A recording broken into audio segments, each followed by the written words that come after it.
And I wonder if Jack Stewart would say something about Michael. Thank you, Andrew. Thank you.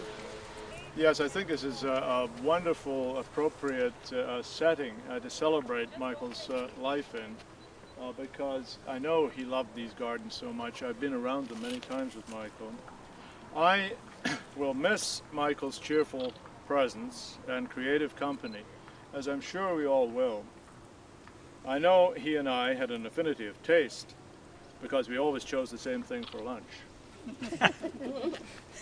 He chose first. But his writing gave me much food for thought, as well as the sheer enjoyment of reading him and talking to him.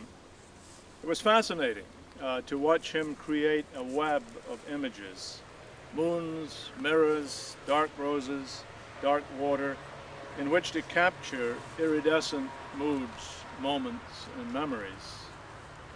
Michael's world was one of constant metamorphosis. Like Randolph Cranston, one of his characters, he was a quester in labyrinths of the self, a voyageur on inflowing rivers. To attune oneself to his wavelength was to share tremulations on the ether, as D.H. Lawrence puts it, of a creative psyche. Michael was eager to make that journey and cross that threshold on the Pegasus steed of imagination.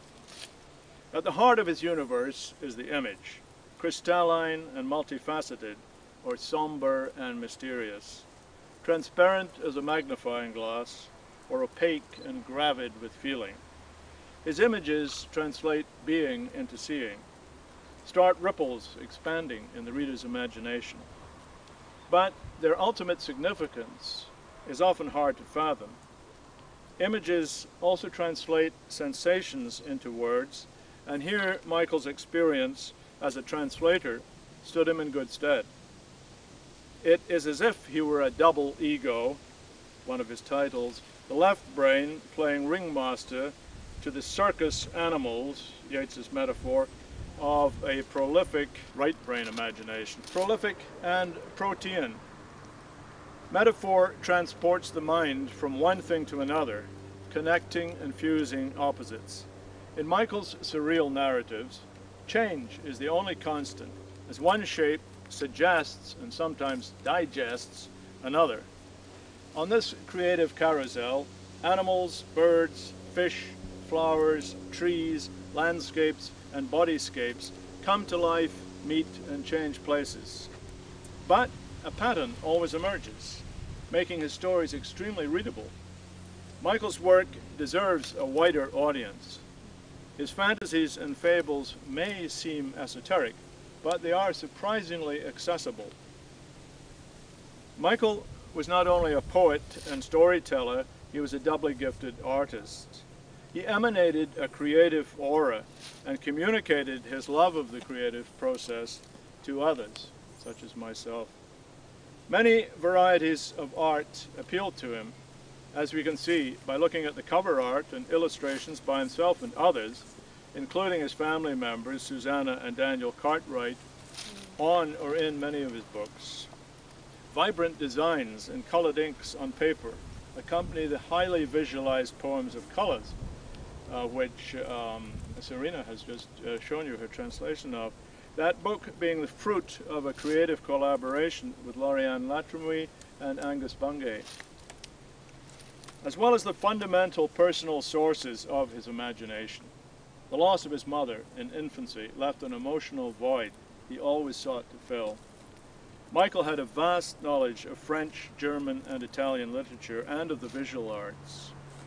It was part of my literary education to discuss French symbolist poetry or German expressionism with him. He wrote ekphrastic poems about artists. Chagall, Miro, Klee, Ernst, and Ladislav Gudiner, whose surreal graphics and collages adorn several of his books. Michael's artist poems translate pictorial images into words, showing a keen sensitivity to the sister arts. In Barthes's terms, he was both a writerly and a painterly writer. The writerly text invites the reader to participate. It's as if he or she were creating the text rather than reading it. So in Michael's writing, one senses the movement of his imagination swooping down on objects and animating images. At the same time, his writing, as Andrew has mentioned, is crisply economic in the way it delineates bizarre events. In poetry, he loves the shorter forms like haiku or tanka that suggest more than they state. He does not release undisciplined squads of emotion, to quote Eliot. His words are carefully concocted as a secret potion. I will leave you with a few personal memories and a meditation. Sitting across from Michael in a leather armchair in Garden Court, petting his plump grey cat while he describes his latest projects. Michael reading his poems in the Scholar's Study at the Dr. Sun Yat-sen Gardens on the verge of Chinatown. A small group of us sitting on tatami mats at a restaurant in Japantown, drinking sake and dipping chopsticks into steaming dishes. Michael reading his poetry at the Vancouver Public Library in May, which he did 3 years in a row, followed by a full moon rising over the steps of the Colosseum. Ambling with Michael around the Nitobe Gardens in spring, under sweeping boughs of cherry blossom, we moved from an island in the pond, surrounded by golden carp, up past the waterfall, along the water's edge, and over a humpbacked bridge to the tea house, where we listened to a concert on the 10-string samisen. Michael explained that this dual Japanese garden was a microcosm in which one traced the path of life from beginning to end, reorienting oneself to one's existence. He loved woods and gardens, and I remember our visits to UBC's Asian gardens in May, when the huge Himalayan rhododendrons over there were out, bringing back romantic memories to Michael of his youthful trip to India. I am sorry I won't be able to tour the treetops with him when UBC opens the new aerial walkways, which they're going to do here. But I'll close with my meditation on Michael. And I think you will recognize that it's almost entirely by Michael himself, consisting of the titles of many of his works. So it's a piece of artful plagiarism, I admit.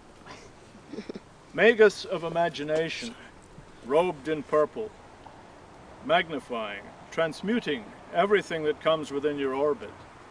A man with flowers through your hands, turning the kaleidoscope of colors, living every moment of 4 seasons, scattering leaves inscribed with strange signs, writing poems on green paper, gazing into dark water, listening to voices of the river, tracing lines in the dark wood, taking the inward path to the forest pool, picking dark roses in the walled garden of the 400-year-old house, a prisoner of the rain, experiencing Vancouver moods, reading the calligraphy of stone and shadow, erupting in flowers or thoughts of grass, meditating on moons and mirrors, paddling your canoe on the inflowing river, or flying with wings of the black swan, forging incandescent words to light up dark waters and labyrinths of the mind.